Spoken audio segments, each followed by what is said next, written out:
Hello everyone, it's me Eunice Gaur, today I'm going to explain you chapter 6 of history, that is the Sangam Age, kingdoms and the social and economic conditions.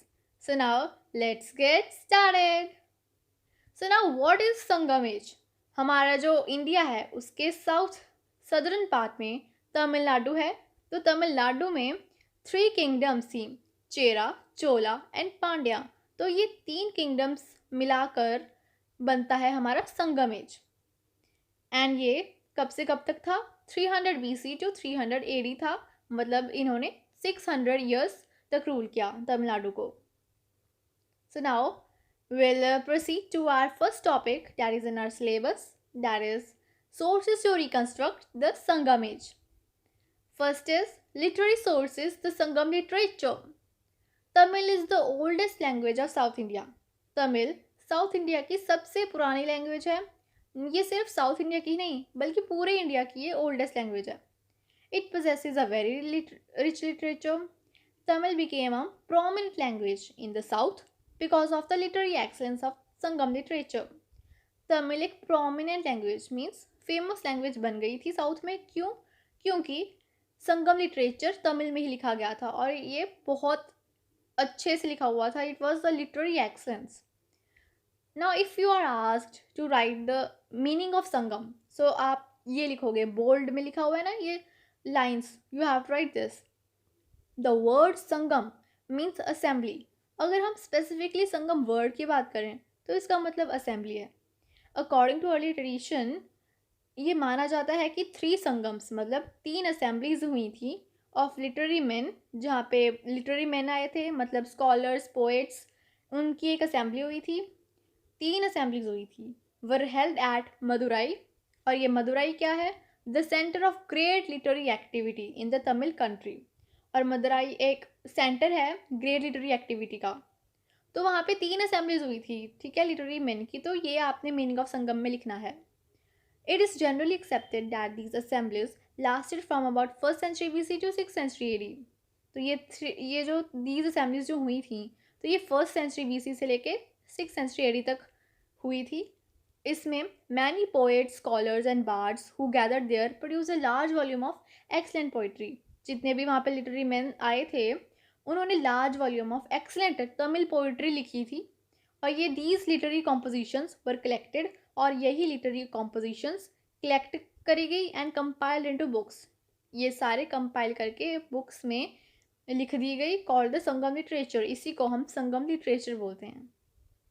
Now Tirukkural, this is very important topic.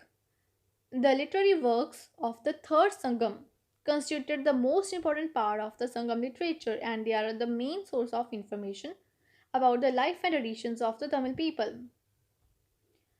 सो अगर आपको बोला जाए write short note on Tirukkural, so you have to write these 4 points. First point, Tirukkural was written by Thiruvalluvar. Tirukkural एक book है जिसको poet ने लिखा है। कौन से? तिरुवल्लुवर। आपने ये स्पेलिंग भी लर्न करने हैं। Second point, it consist of 1330 कुपलेट्स। कुपलेट्स क्या होता है मैंने पहले भी बताया है, 2 लाइन्स, ठीक है। तो इसमें 1330 कुपलेट्स हैं, ऑर्गेनाइज्ड इनटू 133 चैप्टर्स।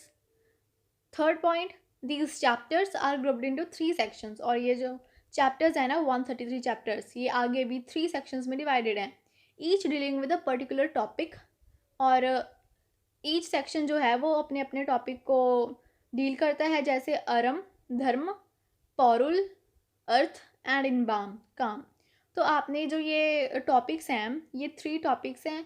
आप या तो इटैलिक्स वाले लर्न कर सकते हो या आप इनके साथ में जो ब्रैकेट में लिखे हैं आप वो कर सकते हो, for your own convenience. So now fourth point, dharma and kama are obviously related to ethical codes which people were required to follow in their personal life.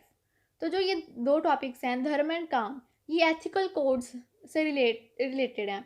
Ethical codes क्या होते हैं? मॉरल वैल्यूज़, जो कि लोगों से एक्सपेक्ट किया जाता था कि वो अपनी पर्सनल लाइफ में इन मॉरल वैल्यूज़ को अप्लाई करें। और जो ये अर्थ है, पौरुल, मतलब ये किससे डील करता था? With business, ethics and public affairs. ये बिजनेस को लेकर था। तो ये है ब्रीफ नोट ऑन तिरुकुरल, आपने ये 4 पॉइंट्स लिखने हैं। एंड ये तिरुवल्लुवर की पिक है। आपको जो ये हिस्ट्री बुक आएगी उनमें आपको सारी पिक्स भी अच्छे से देखनी है, क्योंकि पिक्चर बेस्ड क्वेश्चंस भी आपको एग्ज़ाम में आने वाले हैं। तो you have to see all the pictures well.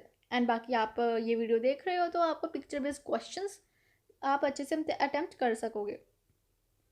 Now, the scholars viewed this work as having the excellence and features of the Sanskrit texts, धर्मशास्त्रास, अर्थशास्त्र एंड कामसूत्र।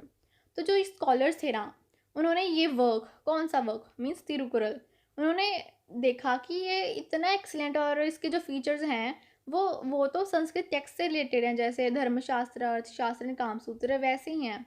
तो इतने एक्सीलेंट था ये Thirukkural. Its teachings have been a source of eternal inspiration and guide to the Tamilians. And जो ये उनकी teachings थी ना, वो एज अ ग्रेट सोर्स बनी इटर्नल इंस्पिरेशन और गाइड के लिए, तमिलियंस के लिए। इट हैज़ बीन ट्रांसलेटेड, और जो ये तिरुकुरल है वो many Indian and European languages में भी ट्रांसलेट हो चुकी है।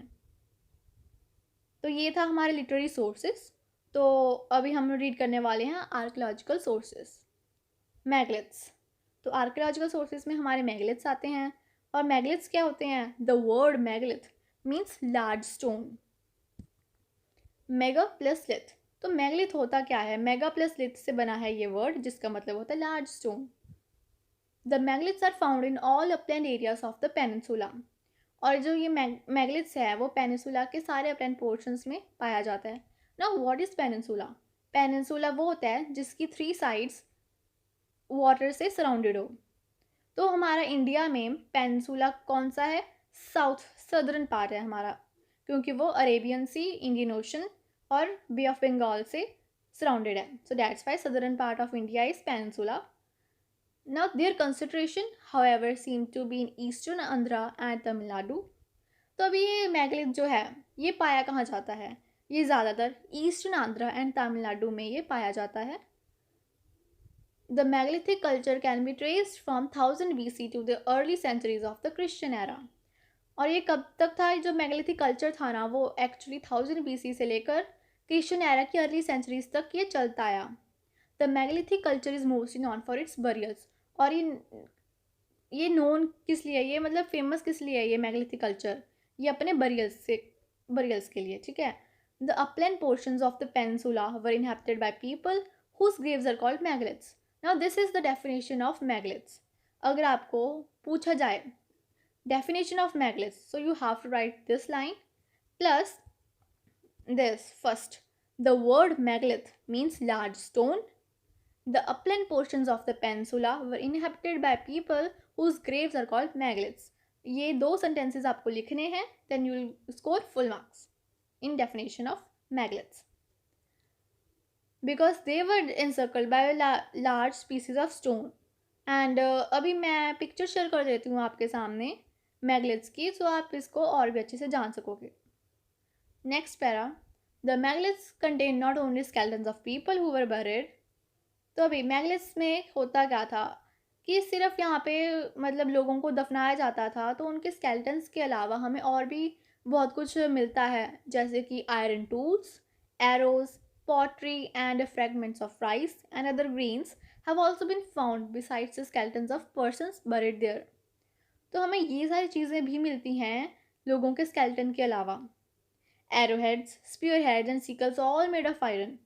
तो हमें इससे कुछ चीज़ें कंक्लूड करने को मिलती हैं।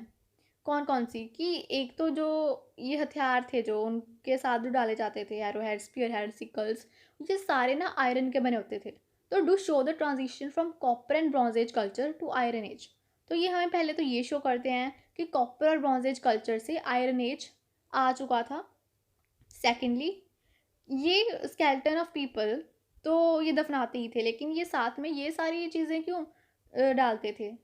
तो इससे हमें ये भी पता चलता है कि they believed life after death. Now, the pottery and agricultural tools, spearheads, sickles, etc. give us an idea of the culture and sources of livelihood of megalithic people. तो हमें ये भी शो करता है कि जो ये spearheads, sickles, etc. हैं, उनके साथ में जो पाए गए हैं, तो ये शो करते हैं कि वो हंटिंग के लिए इन चीज़ों को यूज़ करते थे। तो इससे हमें एक आइडिया मिलता है उनके कल्चर के बारे में और सोर्स ऑफ लाइवलीहुड के बारे में, मेगलिथिक पीपल के बारे में. So this is a pic of a megalithic tomb. And now ये जो इंस्क्रिप्शंस हैं, 3 किंगडम्स हैं, जो ये चेरा, चोला, पांड्या, ये these are not in our syllabus. And now will study about the social conditions. And आपको अगर कोई क्वेश्चन आए कि write about society of Sangam age, so you have to write 4 points out of these 6 points. And आपने जो ये 4 points लिखने हैं, you have to give explanation of each point with the 2 or 3 statements. I'll tell you how. Now, first point is census of the two cultures. We have already seen the blend of mixture of the two cultures, Aryan and Dravidian, during this age. ये first point है, इसको आप ये भी लिख सकते हो.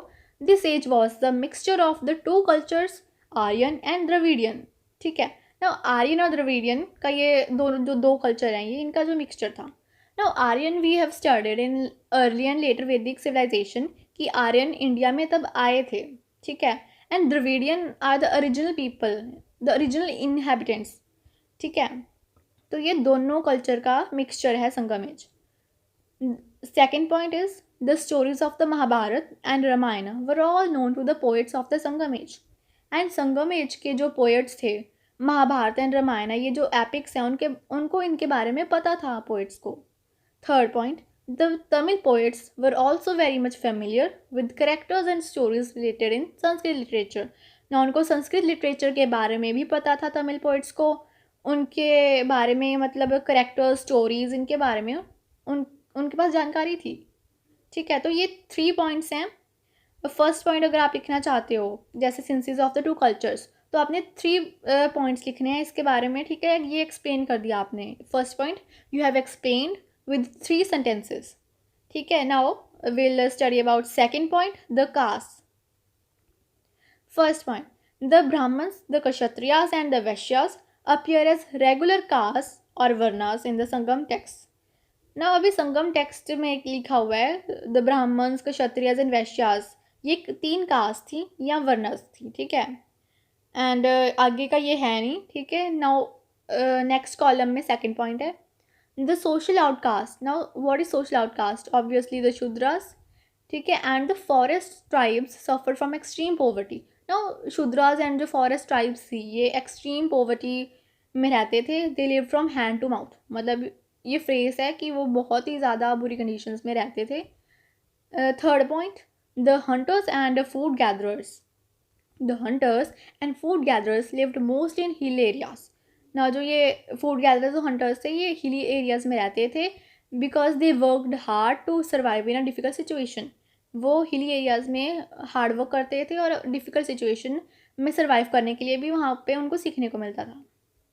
ना fourth point, those living in coastal areas were dependent on fishing. ना जो कोस्टल एरियाज में रहते थे वो फिशिंग के ऊपर डिपेंडेंट थे and salt extraction for their livelihood. ठीक है. तो ये हो गया कास्ट में. आपने ये 4 पॉइंट्स लिखने हैं कास्ट में. You have explained now. ठीक है. तो now third point, the ruling class, the class of warriors and some other classes. ना हम क्लासेस के बारे में बात करेंगे.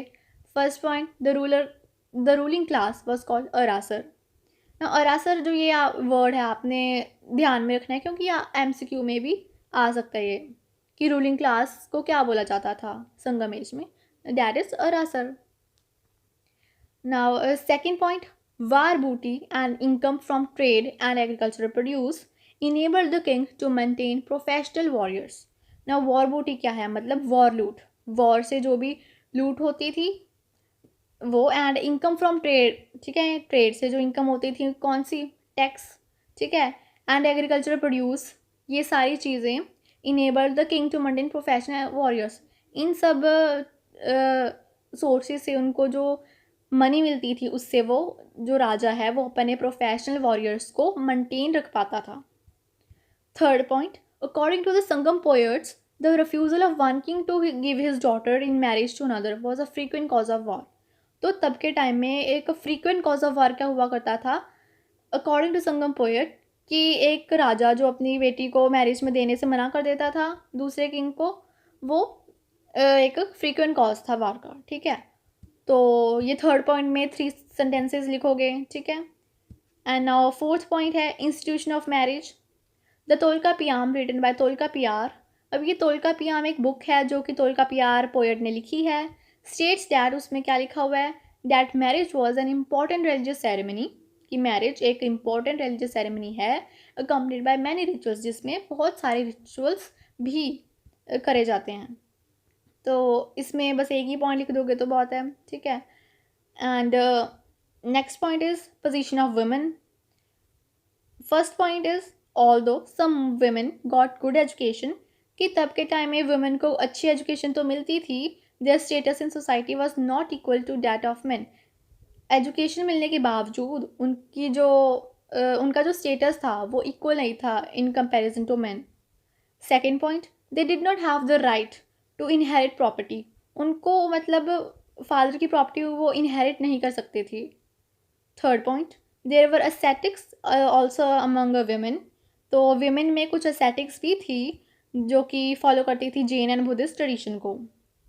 तो पोजीशन ऑफ women के अंडर ये 3 सेंटेंसेज हैं। And now six point is religion and religious rituals.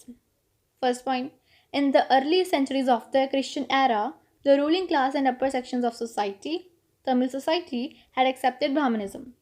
Now, अभी क्रिश्चियन एरा की जो अर्ली सेंचुरीज थी उसमें रूलिंग क्लास और upper sections of Tamil society ने ब्राह्मणिज्म को एक्सेप्ट कर लिया था।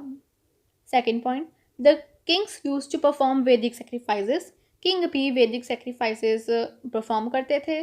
The Brahman studied and chanted the Vedic hymns. Now third point, the worship of Vishnu was gaining in popularity but the chief deity of people of the hilly regions was Murugan, कि विष्णु को भी वो worship करते थे बट जो चीफ डाइटी जो था, उनका मेन डाइटी जो था पीपल का, वो हिली रीजन्स में वो थे Murugan.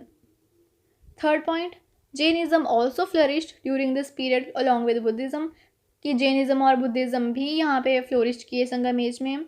The two sects enjoyed royal patronage, क्योंकि उनको रॉयल पैट्रोनेज मतलब रॉयल सपोर्ट मिलता था, किंग्स के द्वारा भी मिलता था, सो दैट्स वाई ये भी फ्लोरिश कर गए। Fourth point, dead bodies had begun to be cremated, although the megalithic practice for the disposal of the body continued, कि जो डेड बॉडीज़ है उनको क्रीमेटेड भी मतलब किया गया, एंड मैगलिथिक प्रैक्टिस भी चलती आ रही थी, डिस्पोजल ऑफ बॉडी वो भी मैगलिथिक जो प्रैक्टिस थी वो भी चलती आ रही थी, ठीक है।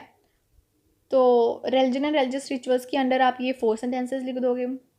So this was all about social conditions and now will study about economic conditions. Now this is same as social conditions. We have to write any 4 points with explanation in a 2 or 3 lines. Now first point is agriculture. First point, agriculture was the main occupation of a large section of the people. Now agriculture एक main occupation हुआ करता था of a large section of people. Mostly सारे people ना, सारे लोग agriculture ही उनका occupation था. Land was held by individuals as well as by the state. Now second point, the land was fertile and there was plenty of grain, meat and fish. Land बहुत fertile था और उसमें बहुत सारे plenty of grain, meat, fish भी थे. Third point, the Chola country was watered by the river Kaveri. Now Chola country थी जो वो कावेरी के द्वारा वाटर की जाती थी, ठीक है, मतलब river Kaveri was in a neighbour. So fourth point is the rich did not plough the land themselves. जो रिच लोग थे वो अपने आप नहीं लैंड प्लो करते थे. They hired labourers called Paraiyars for this job. वो लेबरर्स को हायर करते थे जिनको परियार्स बोला जाता था इस जॉब के लिए. तो एग्रीकल्चर में आप ये 4 पॉइंट्स लिख दोगे. And second is trade. First point, the rulers had big income from trade transactions also. तो भी जो रूलर्स थे उनको बिग इनकम मिलती थी ट्रेड ट्रांजेक्शन्स के द्वारा. Second point, a large number of crafts and occupations are referred to in Sangam literature. तभी बहुत सारे large number of craft and occupation भी संगम लिटरेचर में मैंशनड हैं. And the third point, the Tamil literature refers to items of trade like spices, sandalwood, pearl, sea products, semi-precious stones and textiles of various types. तो ये सब के बारे में भी लिखा हुआ है तमिल लिटरेचर में कि ये इन सभी आइटम्स का ट्रेड होता था. We also have the information that foreigners that were called yavanas visited the coastal towns for trade. कि foreigners भी आते थे coastal towns पे इंडिया के for trade. Metal lamps in different shapes and bottles of wine figure prominently among articles of trade brought to India by the foreigners. And metal lamps और wine bottle की figure इन दोनों इनका भी जो है वो ट्रेड होता था with foreigners. Fourth point, many Roman traders resided in South India in those days. कि बहुत सारे रोमन ट्रेडर्स भी साउथ इंडिया में रहते थे to trade. The ports of Naura and Nelcynda Kottayam were among the most prominent ports on India's western coast. हालांकि ये ports जो हैं इतने इंपॉर्टेंट नहीं है याद करने को. The westerners were very much fond of Indian paper. और जो वेस्टर्नर्स थे वो इंडियन पेपर के बहुत ज़्यादा उनके शौकीन थे. It therefore began to be called Yavanapriya in Sanskrit. तो इन संस्कृत इसको यावन प्रिय भी कहने लगा जाना लगा. Fifth point is Roman coins of gold and silver. Roman coins of gold and silver found in southern peninsula suggest that Indo-Roman trade brought great gains to Indian merchants. Now India का Roman के साथ रोम के साथ trade होता था, इसीलिए तो हमें यहाँ पे सदर्न पेनिनसुला में क्या मिला है, रोमन कॉइन्स मिले हैं गोल्ड और सिल्वर के. तो इससे हमें यही पता चलता है कि इंडो रोमन ट्रेड जो होता था वो इंडियन मर्चेंट्स के लिए ग्रेट गेन बनता था. तो इससे बहुत फ़ायदा हुआ इंडिया को इंडो रोमन ट्रेड से. Now third point is other occupations. Other occupations में क्या आ जाता है, among other prominent occupations mention may be made of spinning and weaving, metal work, ornament making and Ivory being used for making carved ornaments and other objects. तो ये सारे हैं other occupations में आ जाते हैं. एंड सेकेंड पॉइंट है ship building was another prominent occupation that provided livelihood to many artisans.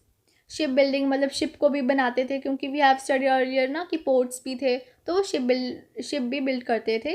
तो ये भी प्रोमिनेंट ऑक्यूपेशन हुआ करता था जो कि काफ़ी आर्टिसंस के लिए एक लाइवलीहुड था. So this was all about this chapter. I hope you found this video helpful, and now don't forget to like, share and subscribe. Thank you.